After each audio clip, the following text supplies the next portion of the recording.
Hey, how goes it, Ubisoft Montreal? This is Scroll from Scroll's Adventures here on YouTube. I wanted to do a quick video response of your new feature update. So here's my thoughts on the matter. We'll start with the minimap. I like the idea of the minimap. My only concern is that the minimap should be very tight to the character. And what I mean by that is the reveal. I actually have the video in the background. Not the most professional here, but... build the map and get... So, the minimap here, I believe it should be as tight, revealing as little as it can, where you really need to walk up to something. The reason I believe this is because if you go to... Let me open up my castle again. I do this, and I know a lot of other people do this. They have a junction somewhere where, you know, it's obviously there to throw someone off. I don't want someone to be able to walk up along this wall and the minimap reveal that there is no room over here. I want them to maybe have to chance going this way once, because that'll eat up 10 seconds or so of running through here, getting burned for a second or whatever. And I want them to have to... I want there to be the option there for them to make the mistake. And whenever you release something in an update that reduces someone's ability to make a mistake, it makes it harder for the defender, obviously. So the other thing with the ability to change your direction of the camera. Excuse me. So downward building castles is a thing. I mean, people do it because it makes players play more cautiously. They have to go slower because they don't know what's coming. I have, you know, these guys right here, and I've got many other things that, I mean, I'm straying away from downward right now because I change up my layout every couple of days so my subscribers don't destroy me. But you have to think, you use a lot of the psychology behind how people move when they can see certain things. So for example, over here, let me click on one of these guys so you can see the circles and the aggro zones. So actually I'll click on someone over here so that is not in the way. One thing I'd like to suggest right before I get into the next part, make a way to either X out of this or excuse me, make it transparent or something, because I really would like to be able to see if that is touching where I want it to and things, but it's really hard to see with this here. I love how you can now see this on monsters, but I'd like to be able to see through it as well.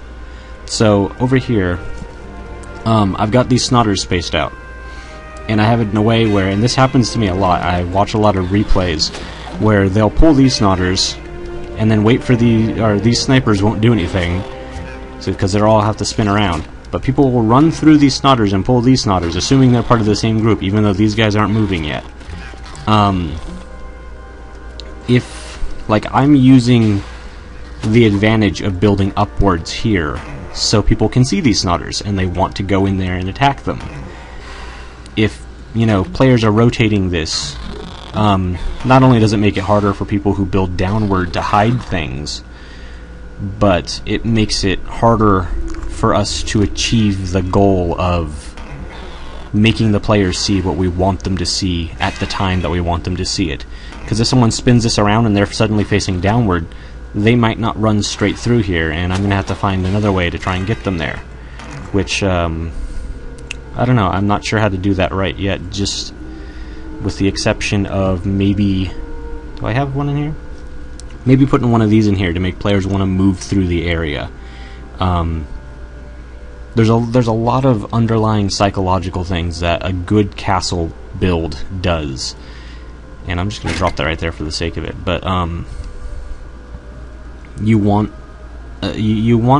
when you're building a good castle for players to see what you want them to see, and if someone can switch their camera angle freely however they want, not only is it going to reveal things in rooms that you don't want them to necessarily see, because it'll make it harder to make them pull the right traps at the right time, or, you know, make it so they don't step into ambushes nearly as well. But it's also going to be really hard to give them a false sense of control or security, because I want people to see these guys, go here, pull them, go here, pull them, suddenly have snipers and a Scorpio attacking them. And that happens really frequently. But if someone spins around their camera so they're facing the wrong direction, for whatever reason, I don't know what they would be doing at the time, but if they did that, they might not even notice these guys are here. And likewise, they may not fall into a trap that I want them to as quickly, or, those kind of things. So these are things just to consider while you're developing this next thing. Other than that, I like the ideas. They'll be handy for attacking people. But if you're going to do these kind of things to aid people in attacking, you need to think about rebalancing time, like the amount of time that they have to get through here. Because if someone's taking their time going downward through a castle, which I tend to do, I want to make sure I don't accidentally pull anything. I move much slower going down than I do when I'm going up. So if they're able to go faster all the time, you need to think about that when it comes to the overall amount of time that it'll take someone to get to the end. Because, a lot of the people that end up beating my castle, but not getting anything, they get through it, 5 to 30 seconds too late. And, it's a slim margin a lot of times, so you have to take that kind of thing into consideration if you're allowing players to move southward, or spin their camera so moving down is quicker and easier.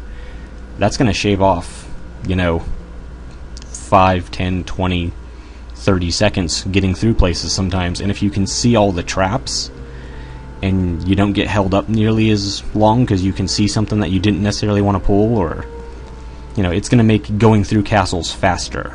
So think about that and use some of our replays and stuff as, I don't know if you guys actually have an average, like a way to tell the average speed that people get through castles. I know you can record it per castle, but just look in your data after this patch and see if people are beating castles generally a lot faster.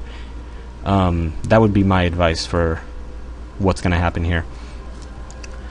So yeah, that's just my 2 cents on this one. I'm excited for what's coming in the future. I'm really excited for the Runaway. I'm really excited for the rest of the stuff, and I'm excited to see what you guys do with the future patches coming out. I'm keeping a close eye on you guys. So yeah, that's all I want to say. Talk to you guys later.